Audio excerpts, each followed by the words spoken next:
Masih ngobrol dengan mahasiswa di tempat yang sama, cuman kita agak beda formasi kursinya ya, formatnya tukar-tukar tempat aja, tetapi fokusnya masih tetap, yaitu tentang bagaimana studi di UMM ya Mas. Jadi ya kebetulan anda ini yakin begitu memilih prodi Kesos Kesejahteraan Sosial di UMM. Dan ya saya memberitahu, mungkin sejarahnya kamu nggak tahu, bahwa dulu Kesos itu sebelum ada fakultas lain, pertama kali UMM itu berdiri itu prodi Kesos yang ada. Baru tahu kamu ya, baru dengar ya. Jadi belum ada Universitas Muhammadiyah, belum ada. Jadi Universitas Muhammadiyah itu awalnya dimulai dengan FIS, Fakultas Ilmu Sosial. Dan kita baru pertama kali kemudian prodinya Kesos, Fakultas Ilmu Sosial, prodi Kesos, ikut ke Jakarta, Universitas Muhammadiyah Jakarta. Paham nggak? Saya tahu sejarahnya karena saya sudah kerja saat itu. Sudah kerja saya itu. Dan mahasiswanya banyak sekali. Bukan hanya di Malang, tetapi juga di Bengkulu masih boleh ya, di tempat-tempat lain. Saya tidak usah nyebut nama kota. Itu bisa ratusan jumlahnya. Dan sebelum ada fakultas lain loh. Baru kemudian ada ketentuan fakultas, ada teknik, ada pertanian, dan itu muncul belakangan. Tapi secara awal yang harus kamu ketahui dulu, FIS, Kesos itu adalah fakultas yang paling awal dan prodi yang paling awal di UMM. Ini kamu lihat sejarahnya di Google ada kok.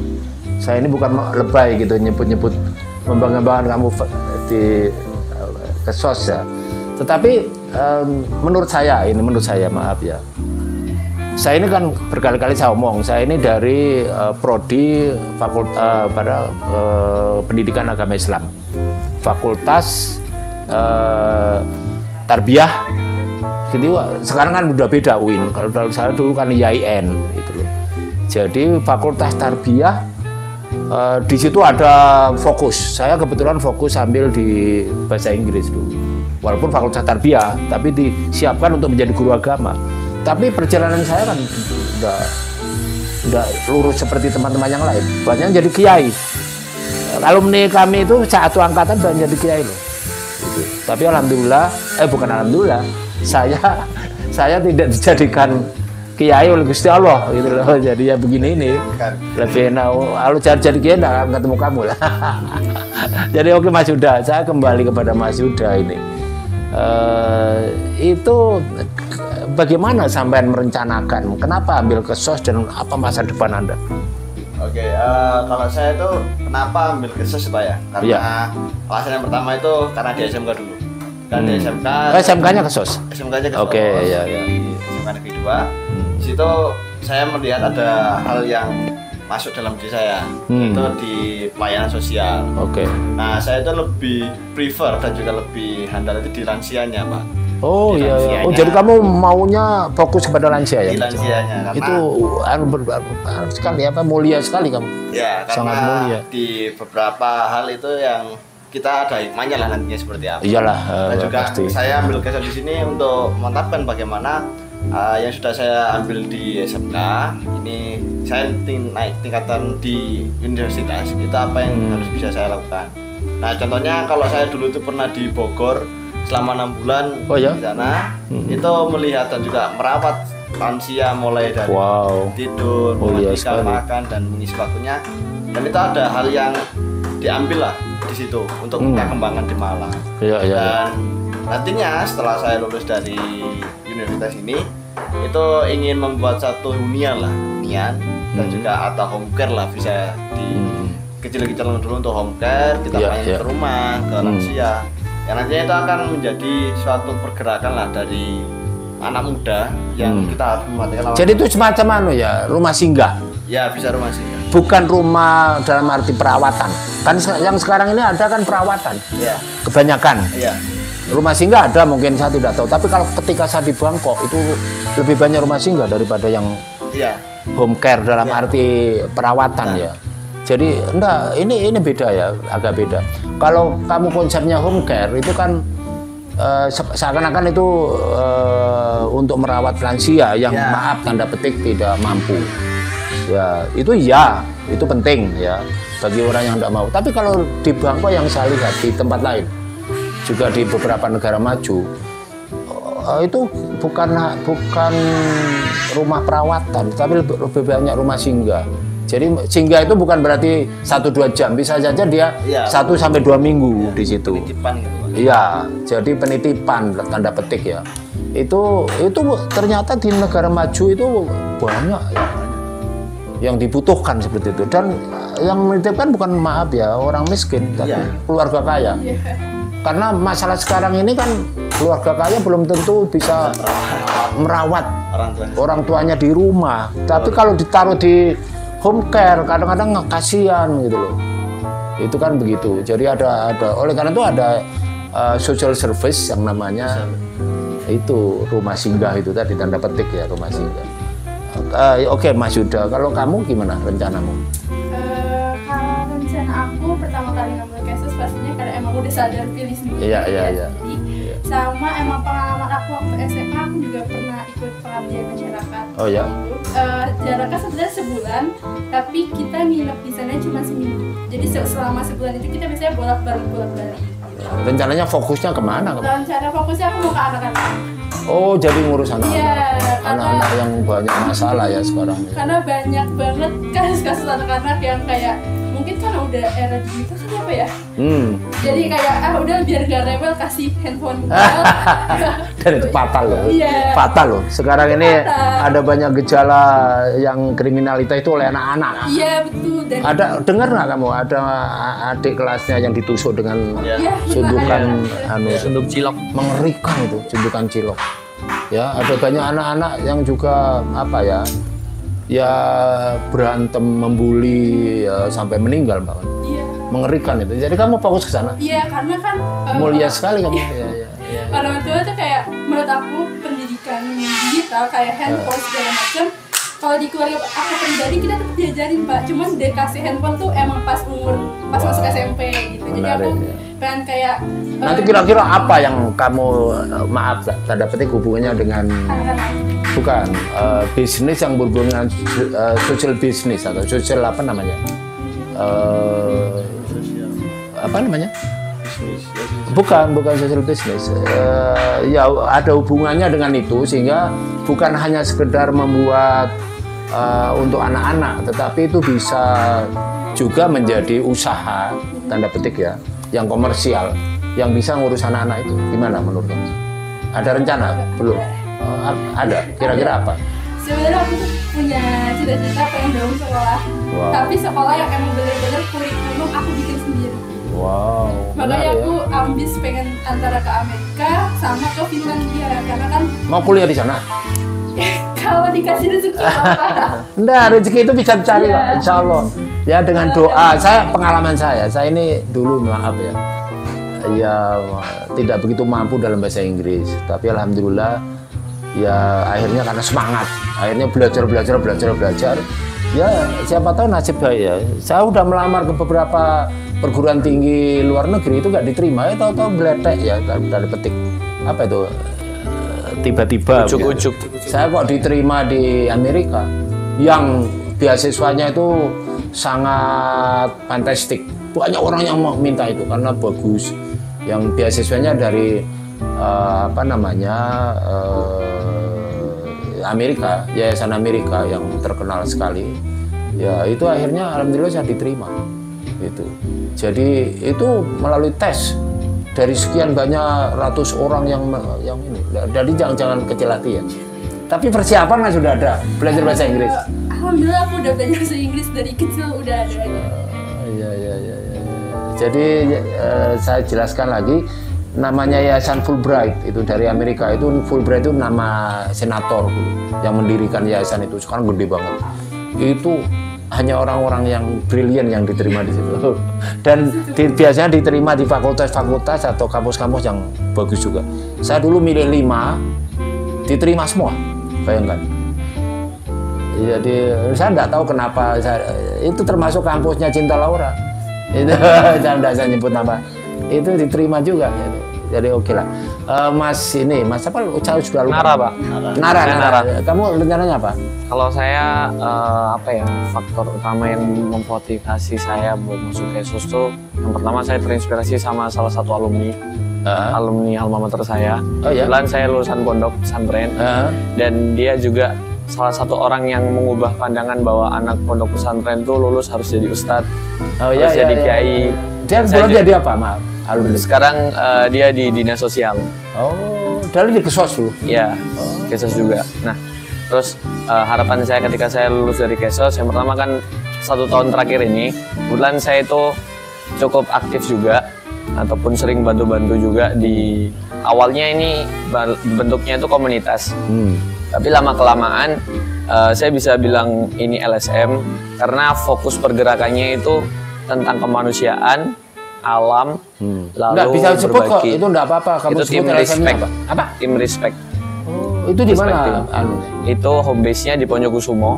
Oh ya. Di Ponyokusumo dan kegiatan rutinnya itu setiap tahun, tiap Idul Adha itu pasti ke pelosok-pelosok desa yang sekiranya nanti jadi ketika itu dibagi tepat sasaran. Merubah tempat sasaran. Jadi luar biasa.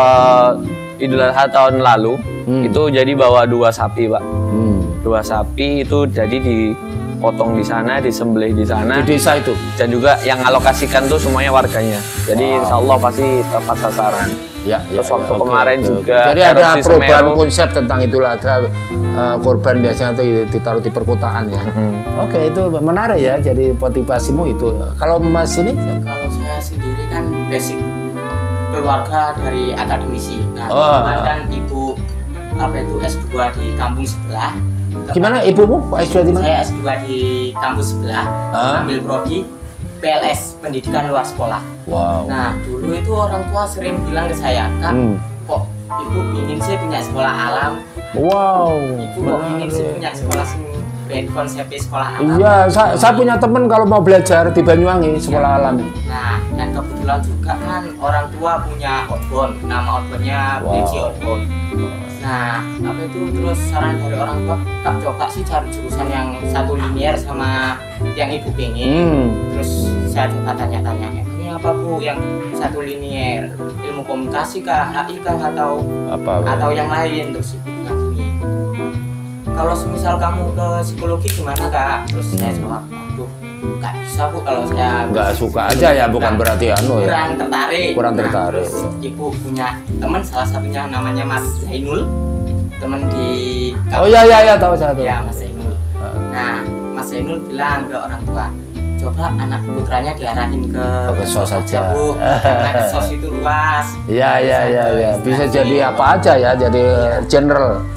Tetapi kadang-kadang kalau fokus itu ya alumni kami ya, alumni kita itu yang jadi orang beneran banyak. Yang maaf ya, yang sampai jadi orang bisnis loh. Ya memang awalnya itu menikah dengan orang Australia, wanita loh itu. Ya mbak itu wanita, terus kemudian sekarang jadi pebisnis di Australia loh, Kesos loh. Ya maaf ya, ini bukan masalah lo itu berarti merendahkan Kesos, bukan. Tapi itu kan tidak sesuai dengan jalurnya. Sesuai dengan awal-awalnya mungkin dia tertarik pada Kesos. Tapi kan ada yang jadi bank. Jadi kerja di bank. Ya, insya Allah akan jadi banker yang bagus. Saya lihat saya udah ketemu, udah pernah natar di tempat kita. Itu bagus sekali. Nah, pertanyaan saya, Mbak belum? Ya. Kalau saya masuk Kesos tadi karena rekomendasi dan saya Oh iya ya dari ya. Tetapi kenapa nanti akan jadi apa?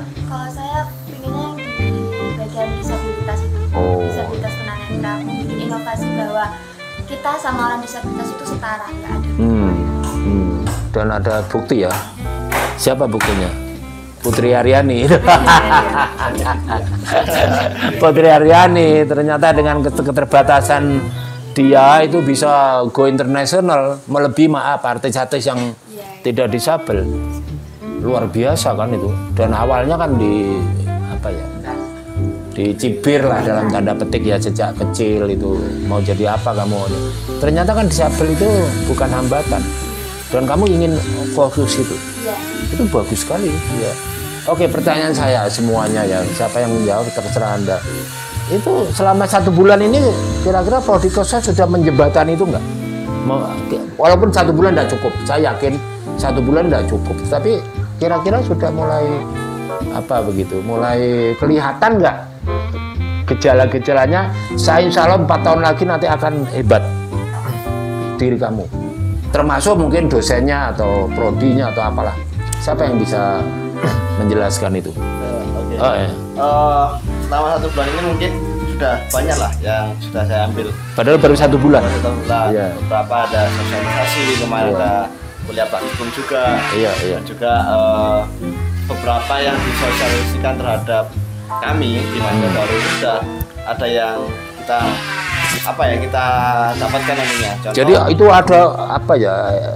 Gambaran ada. Dampak gambaran. ya, Bahwa jelas track nantinya Ya. yang akan dilalui. ya sudah banyak gambaran juga. Apalagi kemarin di anu ya, di apa namanya, di istilahnya apa itu, ditatar di lapangan Ya, itu, di Sengkaling itu apa ya, itu, dilatih di kuliah praktikum. outbound Outbound kan sama Iya. alumni. itu tambah semangat. Ya, tambah semangat kami Pak juga motivasi dengan hal itu. Iya. Dan kaminya sudah digambarkan bahwasanya ada praktek magang. Itu adalah suatu wadah dari kami untuk mengembangkan di luar kelas. Yang sudah dapat dari teorinya, kita ada magang di luar maupun di eksternal. Dan itu diakui sekarang karena kampus merdeka konsepnya kan. Kamu paham nggak? Kampus merdeka, merdeka belajar. Ini sebenarnya bukan baru, tetapi dulu ada link and match. Tapi diperbarui lagi, direnovasi lagi sehingga itu betul-betul nanti Anda ini bisa belajar bukan hanya di kelas. Jadi sekali lagi ini mungkin bagi teman-teman yang masih SMA atau SLTA ya. Jadi di kampus itu sekarang bukan hanya belajar di kelas, itu terlalu sempit di kelas. Saya kan berkali-kali ngomong di kelas saya bahwa belajar dengan saya ini mungkin saya tidak tahu ya 30% atau kurang bahkan. Di sono itu di luar begitu luasnya ya, kamu bisa magang tadi disebut ya. Bisa apa lagi kira-kira? Siapa yang bisa menunjukkan? Selain magang, kamu bisa belajar di mana? Pengabdian masyarakat. Pengabdian masyarakat, apa lagi? Ada nggak contohnya yang ingin browsing sendiri? Saya ingin belajar dari media atau media sosial atau apapun. Salah satu contoh ya, saya beri contoh. Saya ini kan sekarang lagi menekuni peternakan tawon. Selain saya tanya-tanya pada orang, saya sekarang fokus di googling di media sosial. Saya lihat di YouTube, di ini gimana menjadi peternak yang berhasil. Itu kan sekarang ya maaf ya, tidak perlu latihan formal. Kira-kira kamu rencananya gimana? Ada nggak rencana yang tidak formal seperti itu selain magang? Ada yang Mungkin saya untuk depannya lebih ke kursus-kursus sih Pak. formal itu, yang tidak formal. Kalau kursus formal, yang tidak formal, belajar sendiri, mandiri. Kira-kira apa yang bisa dilakukan selama 4 tahun yang akan datang? Mungkin untuk yang tidak formal belajar bahasa Inggris sih Pak. Oh ya, itu belajar. Nonton film, musik. Iya. Makanya kan di kelas saya kan saya suruh nonton film. Itu. Meresume film. Iya, itu Review film. bukan, maaf ya, bukan saya itu terus menyiksa kamu untuk nonton film panjang, bukan. Di film itu banyak belajar loh. Siapa tahu kamu punya cita-cita ketika melihat film berubah. Ya, jadi mungkin bisa jadi apa ya, sutradara atau apa ya. Tapi ada lagi pengetahuan-pengetahuan di film itu akan merubah nasibmu. Saya tadi kan bilang bahwa saya berubah takdir saya itu gara-gara dulu melihat drama, dulu kan belum ada YouTube. Iya. Melihat drama lokal yang menjelaskan tentang Romawi, dan itu saya cari itu, dan alhamdulillah semua udah ketemu. Ya, jadi apa ya, bekas kerajaan terkenal kekaisaran di Cina itu dulu ada lakonnya itu. Dan saya ketemu itu. Akhirnya Romawi misalkan ada lakonnya, saya ketemu itu. Jadi ini penting dalam hal misalkan kamu lihat film tertentu, saya tidak tahu film apa yang kamu suka ya. Itu nanti akhirnya kamu akan bisa merubah nasibmu. Oh ternyata siapa tahu pada satu saat kamu semangat. Misalkan kenapa saya semangat sekolah di luar negeri? Dulu kan ya belum awal-awalnya hanya cita-citanya ingin keliling traveling aja dengan biaya sendiri. Tapi alhamdulillah begitu dapat beasiswa dan dapat kesempatan untuk mengajar di mana-mana, saya gratis kok, traveling gratis. Bahkan lebih duit pulang-pulangnya. Jadi tidak bayar sendiri. Orang mungkin mengatakan, oh Pak Habib itu apa ya, kemana-mana dapat uang dari mana? Enggak, gratis semua. Saya tahu kemana-mana gratis semua. Barusan saya dari Lampung itu gratis. Ya, saya dibawa ke Bali oleh teman, gratis juga. Jadi ini penting dalam. Saya kira mudah-mudahan ya secara apa? Secara informal kamu akan dapat hal-hal yang luar biasa nanti. Selain magang tadi, selain belajar di kelas, selain baca buku ya. Tetapi lebih banyak mungkin ya pakai media sosial atau apapun lah, media-media yang lain. Termasuk saya kan berkali-kali ngomong, bikin jaringan. Jadi networking itu penting. Jangan hanya maaf ya, saya kalau di kelas kan ngomong, masa saya temannya mana ke sos, masa ke sos kok? Fakultas lain, prodi lain kan gitu, penting kan itu. Bisa dipahami nggak? Iya, mudah-mudahan kamu paham. Jadi kalau lihat itu ada nggak yang spesifik mau cari di luar hal-hal yang formal selain magang dan ada. Mungkin kamu punya, belum ada ide.